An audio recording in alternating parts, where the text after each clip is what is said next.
Hello, everybody, and welcome to a new podcast series. I'll introduce my co-host in a second. This podcast series is going to focus on physician marketplace and a book written by my guest, The Myth of the Rich Doctor.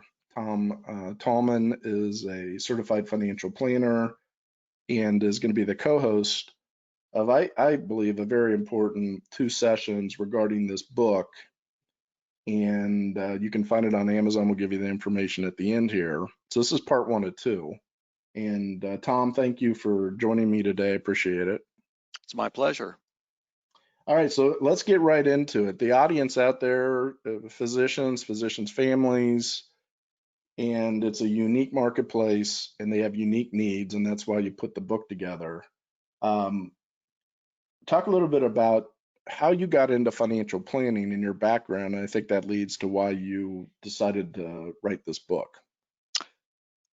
Sure. Full disclosure, though, I did not write the book. I wrote the introduction to the book. Just as some background, Dr. Vicki Rackner wrote this book, and she and I met several years ago through a marketing organization, and she asked for my opinion on the book, and I liked it. I really liked the book for several different reasons, and we can get into that in a little bit. But so I wrote, and she asked me to write the introduction to this book because I was so impressed with what she wrote.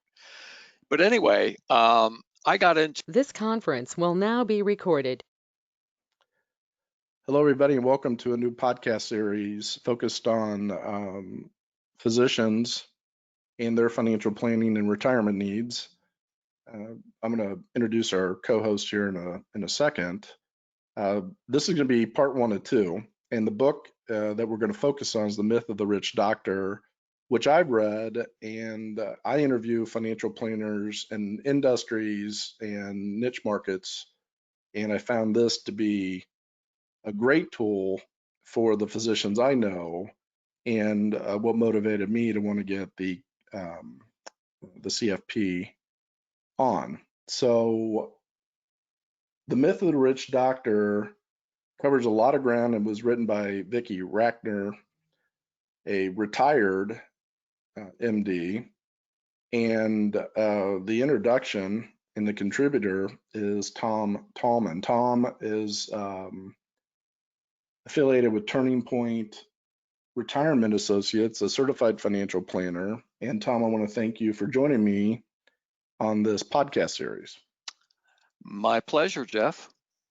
So before we get into the book, what inspired you to contribute to this? And tell us a little bit about your background. Well, the inspiration was already there. I came from the medical field. Prior to becoming a financial planner, I had spent about 20 years in healthcare, first as a mental health counselor in Ohio. I have a degree in psychology. And then following that, I went back to school and got trained in respiratory therapy. So I did a lot of work in hospitals and critical care units, working side by side with physicians in the critical care units. So I learned a lot with that. It was very exciting work. And, you can't help but get to know certain physicians while you're doing that kind of work. I mean, you become a team member on his or her team because you're helping them, treat patients. And ventilation of patients in an intensive care unit is complicated. It requires a lot of gas laws, of course, and you've got to be familiar with some of the blood chemistries in a patient. But anyway, I always enjoyed doing that. And then when I transitioned into financial planning in the mid 90s, I decided I want to have my own business. I got my CFP. I worked with a couple of large firms, and then in 2012, I started my own company called Turning Point Retirement Associates to give me some flexibility and freedom in running my own practice the way I want to run it.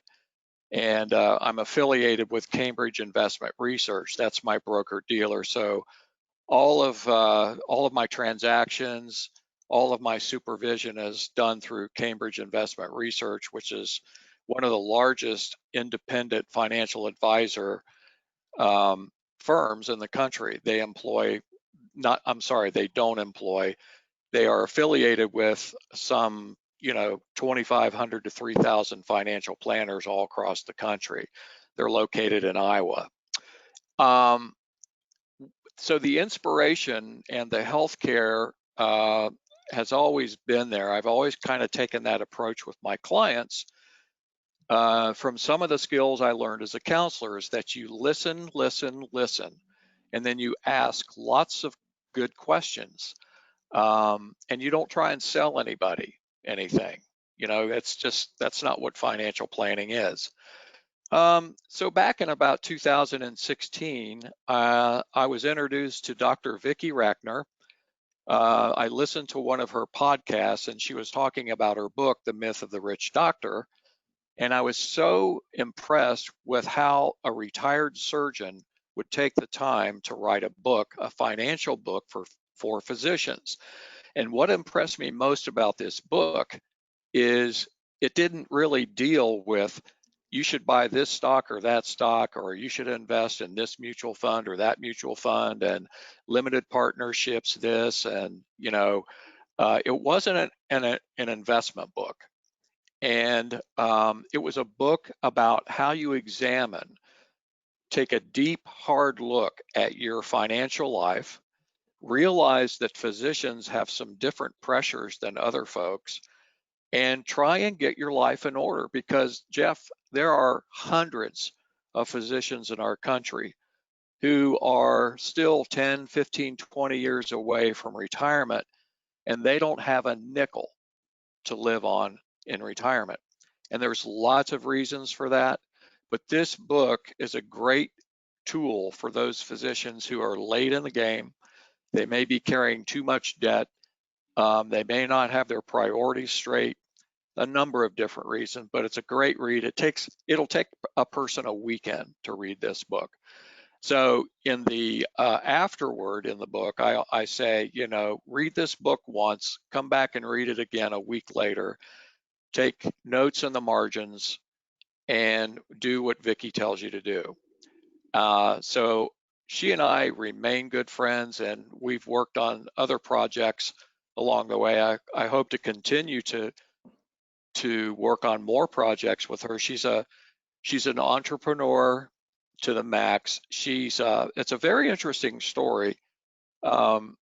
She was actually going to major in physics in college, and I believe, got a scholarship to one school to study physics, and she actually got extremely sick her freshman year and had an abdominal issue. They had to rush her into surgery, and she was near death.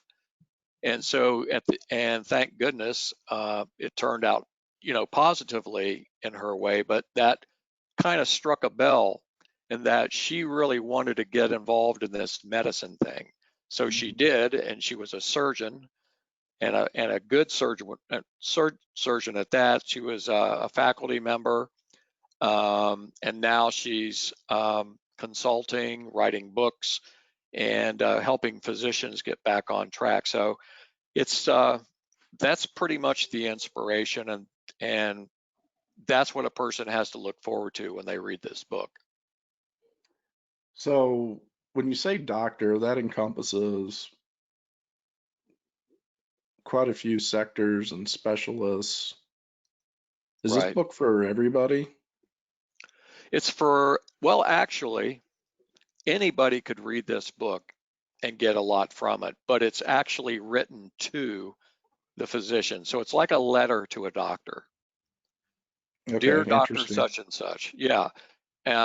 Because she lists a number of things that physicians go through after medical school, then residency, then starting in private practice, and then some doctors they start a private practice, or they join a private practice, or they become a hospitalist in a hospital, and they're not affiliated with the practice, so they're employed by a hospital. Today, it's so much different than it was 20 years ago because most of your doctors were either academic or they were private. And those were the two fields that you chose. Well, because private practices have a difficult time thriving these days because of insurance reimbursement, you'll find a lot of doctors take alternative routes into becoming a hospitalist. So yeah, it would affect every physician from a family practitioner to a neurosurgeon. It's appropriate for that entire group. It's general enough and generic enough that it hits a home run in any case. So you mentioned, I think this is interesting. You and I've talked about this. Talk about um, a physician making $250,000 to $500,000 a year, Mm-hmm. and the pressures, and describe that, because the audience out there probably falls into this category, Yeah, and you would think somebody be really astute and would have a nice retirement and not have the financial stresses, right?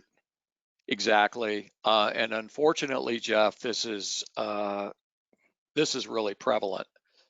In fact, one of my physician clients in another state, who's a radiologist, has always lived a frugal lifestyle, and he makes a lot of money as a radiologist. He works extremely hard, and he's nearing retirement. He's going to retire in a couple of years.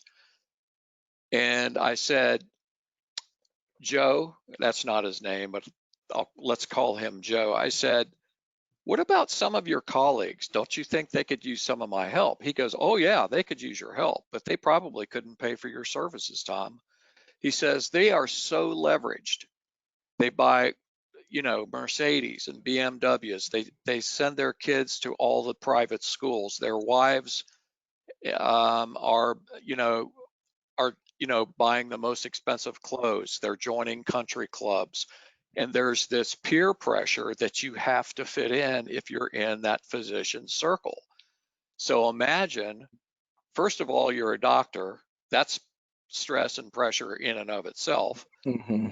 And then your personal life and your family life has to compete and associate with other physicians who are spending tons of money.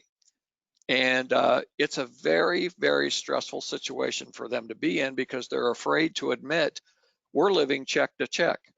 I'm making $450,000 a year, and at the end of the month, I don't have any money left in my bank account.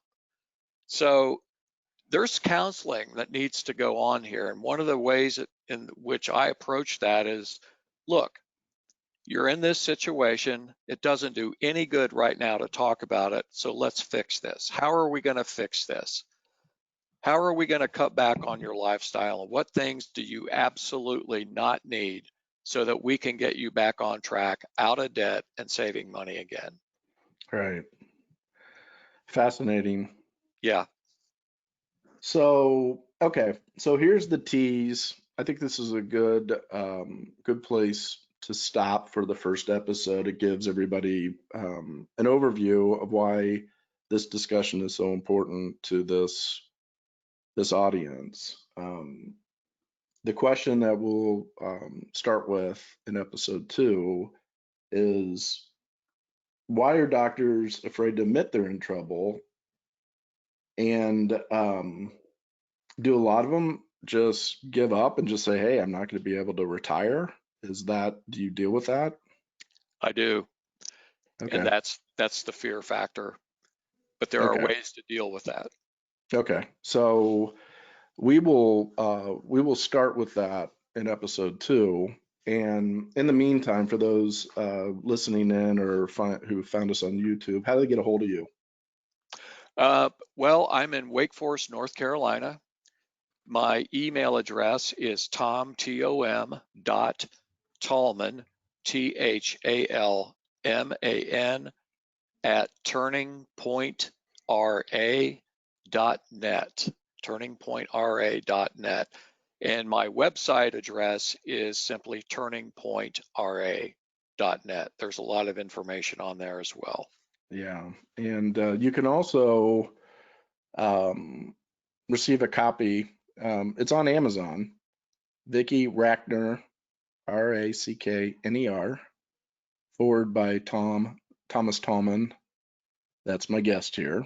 And they can also get a free ebook if they go to the website. And for those of you viewing on YouTube, the website's up, and just put your name and email address in there, and you'll get a copy of the ebook. Also, if you're not local and you want to get a hold of Tom for a consultation, if you have questions, feel free to reach out to us at 888-545-8840. Extension 700 will connect you to Carrie.